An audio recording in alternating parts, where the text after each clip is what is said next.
Tak dneska bych vám rád představil nové zařízení A3 multifunkcí barevnou firmy Oki, která má dokonce dvě varianty. Jedna pomalejší, která dělá 26 stran za minutu v A4 formátu a 13 stránek v A3 a pak existuje ještě trošku rychlejší varianta 35 stránková v A4 formátu a 20 stránek A3 formátu. Je to typický kancelářský stroj, který může být ve variantě, že stojí na stole, pak je tam jeden zabudovaný zásobník, který je na 300 listů a v téhleté variantě je samostojný, buď jeden dodatečný nebo dva dodatečné zásobníky, které zvyšují samozřejmě kapacitu volitelně samozřejmě A3, A4. Umí standardní věci jako každá solidní síťová multifunkce, to znamená kopíruje, to je jasné, ale skenuje do mailu, skenuje do adresáže, skenuje do FTP serveru, s pomocným softwarem samozřejmě skenuje i do cloudových služeb, jako jsou Google Drive nebo Dropbox nebo něco podobného. Umožňuje samozřejmě ochranu proti zneužití toho skeneru, který je zranitelný. Já to mám zrovna v variantě zapnuté, že se používá jakási autentifikace, buď lokální, nebo dokonce vůči externímu serveru, nějakému LDAPu. Tady je dokonce zabudovaná čtečka, kterou si pak ukážeme. Dají se použít samozřejmě piny jako identifikační čísla nebo jméno, heslo. Všechny tyhle kombinace jsou možné. V této variantě zařízení disponuje spodním zásobníkem na papír, nebo takovým odkladištěm na papír, protože má jenom dva zásobníky, jeden velkokapacitní, který může být samozřejmě A4, A3 formát, pak je zabudovaný, který je trošku menší, který opět je flexibilní, může být použitý na A4, A3 a tradičně výklopný multifunkční zásobník, který se používá buď na standardní papíry nebo na nestandardní formáty, jako jsou obálky nebo lepíky nebo podobně.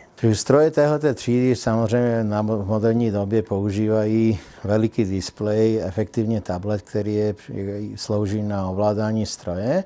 Tady u tohoto stroje se ten tablet využívá ještě na další funkci, a to na pomoc při odstraňování potíží nebo při například výměně spotřebního materiálu, protože rovno na domovské stránce je tlačítko odstraňování potíží, které vám umožňuje po zvednutí manipulovat se spotřebním materiálem a zároveň sledovat to, co je na displeji a nějaký návod na výměnu třeba z toneru nebo válce nebo podobně. Po zvednutí skeneru a naklopení displeje se dostáváme k manipulaci spotřebního materiálu, která je poměrně jednoduchá, protože je to dobře dostupné.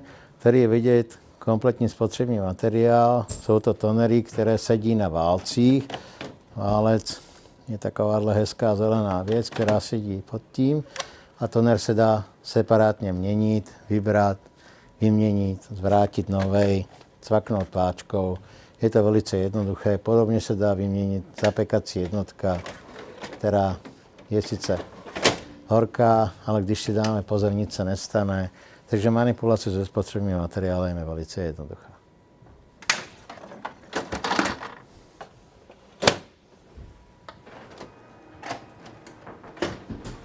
Specialitou tohoto stroje je příprava na umístění čtečky karet, která umožňuje otevírat stroj velice elegantním způsobem.